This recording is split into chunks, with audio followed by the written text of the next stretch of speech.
आज हम फिर से बीएसएनएल की बात करने वाले हैं।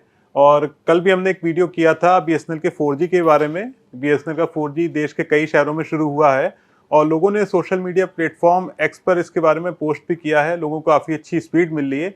लेकिन आज इस वीडियो में हम बीएसएनएल के 5G के बारे में बात करने वाले हैं। बीएसएनएल 5G को लेकर बड़ा अपडेट आया है, तो वो अपडेट क्या है और क्या बीएसएनएल 5G में आगे करने जा रहा है, इसके बारे में हमें ज्यादा जानकारी देंगे प्रवीण सर। प्रवीण सर, आपका स्वागत है। तो ये 5G को लेकर बीएसएनएल का क्या अपडेट आया है? देखिए, खबरों के हिसाब से ऐसी बात निकल के सामने आ रही है कि कुछ टेलीकॉम सेक्टर से जुड़े हुए कुछ स्टार्टअप्स और कंपनियां, उन्होंने बीएसएनएल के सामने ये प्रस्ताव रखा है कि वो अगले 1 से 2 महीने में बीएसएनएल के 5G का ट्रायल शुरू कर सकती हैं। बीएसएनएल के लिए 5G को ट्राई कर सकती है कि कैसे उसका वर्क कर रहा है। ये एक बड़ी खबर है, क्योंकि अभी जब हम देख रहे थे कि 4G को लेके गतिविधियां चल रही थी, देश के कुछ हिस्सों में बीएसएनएल ने अपना 4G डिप्लॉय कर दिया है, बाकी जगहों पे 4G को लाने की तैयारी कर रही है। ऐसे वक्त में इन कंपनियों और स्टार्टअप के साथ बीएसएनएल की बातचीत शुरू हो गई है। ये भी खबर आई है कि बातचीत शुरू हो गई है और इसी 24 जुलाई को इस बारे में एक मीटिंग भी बीएसएनएल के सीएमडी के साथ इन कंपनियों की हुई है। तो बीएसएनएल अब अपने 5G को ट्रायल फेज में स्टार्ट करने की कोशिश में है और माना यह जा रहा है कि दिल्ली, एनसीआर के कई इलाकों में और दूसरे कई जगहों पे बीएसएनएल और इन कंपनियों के साथ मिलके इस 5G का ट्रायल शुरू हो सकता है। बताया यह भी जा रहा है कि 700 मेगाहर्ट्ज का जो होल्डिंग है बीएसएनएल के पास स्पेक्ट्रम में, उस पे ही इस 5G को ट्रायल करने की तैयारी चल रही है। जी। पहले खबर ये आई थी कि बीएसएनएल 4G में काफी पिछड़ गया था और पिछले 1 महीने जब से रिचार्ज के रेट महंगे किए निजी टेलीकॉम कंपनी, तब से बीएसएनएल फोकस में आया। और काफी लोगों को विश्वास नहीं हो रहा था कि इतनी जल्दी बीएसएनएल 4G पे कैसे शिफ्ट हो रहा है। और अब कई शहरों में शुरू हो चुका है 4G और अब डायरेक्ट 5G की तैयारी है। तो क्या मतलब इस साल 5G भी ले आएगा बीएसएनएल?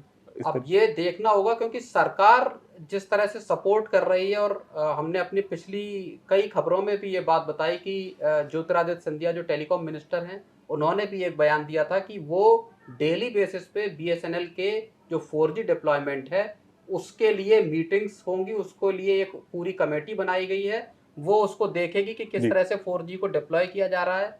हमने जो कल एक स्टोरी की थी उसमें भी लोगों ने लिखा है कि ऐसे बहुत सारे हिस्से जहां पे कि अभी 4G लॉन्च भी नहीं हुआ, वहां पे भी जो इंटरनेट है मोबाइल पे, उसकी स्पीड बहुत तेज आ रही है और लोग इस बात को हमारे यहाँ भी कमेंट करके बता रहे हैं, सोशल मीडिया पे भी डाल रहे हैं इस बात को।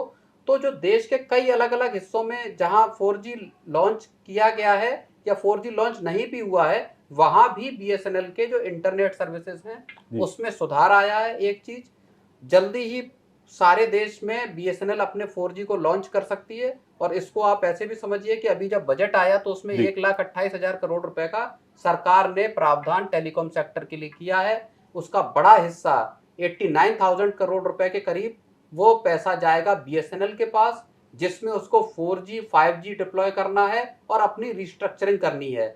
तो इस पैसे के बूते अब बीएसएनएल न सिर्फ 4G को लगा पाएगा बल्कि 5G को भी डिप्लॉय कर सकता है। तो जैसे अभी 4G जहाँ पे नहीं है वहां पे भी लोगों को अच्छी स्पीड मिली है, लोग इस बारे में कमेंट कर रहे हैं। तो अब अगर 5G शुरू हो जाता है तो निजी टेलीकॉम कंपनी के कितना झटका होगा ये? बिल्कुल, ये एक बड़ी दिलचस्प चीज है जो समझनी होगी।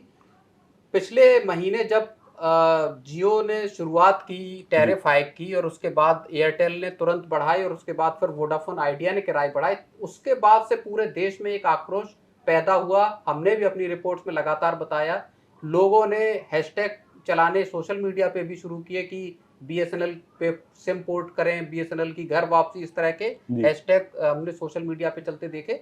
और तब से बड़ी तादाद में लोगों ने बीएसएनएल पे पोर्ट भी कराना शुरू किया सिमों को, और नई सिमें खरीदने में भी बीएसएनएल में लगातार एक्टिविटी और तेजी दिखाई दी। अब जब एक तो बीएसएनएल के जो रिचार्ज प्लान है वो इन सारी प्राइवेट कंपनियों से सस्ते हैं, एक चीज, और दूसरी बात यह कि सरकार जिस तरह से सपोर्ट कर रही है, बीएसएनएल ने सर्विस क्वालिटी सुधारने पे अपना फोकस बढ़ाया है, उसका फायदा भी मिल रहा है। उससे भी जो कंज्यूमर्स हैं उनमें एक प्रोत्साहन और एक उत्साह दिखाई देता है और लोग बड़े पैमाने पे इस तरफ आ रहे हैं।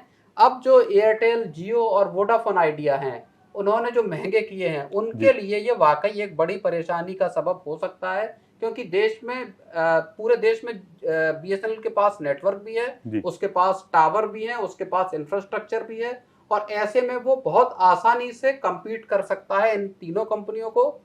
मुझे लगता है कि तीनों कंपनियां जो एयरटेल, जियो और वोडाफोन है, इनके लिए वाकई एक चिंता की और एक चुनौती पैदा होती दिखाई दे रही है इस वक्त। तो वाकई निजी टेलीकॉम कंपनियों के लिए चिंता की बात है, और अगर बीएसएनएल का 5G जल्द से जल्द शुरू होता है तो लोगों को भी इससे काफ़ी राहत मिलेगी।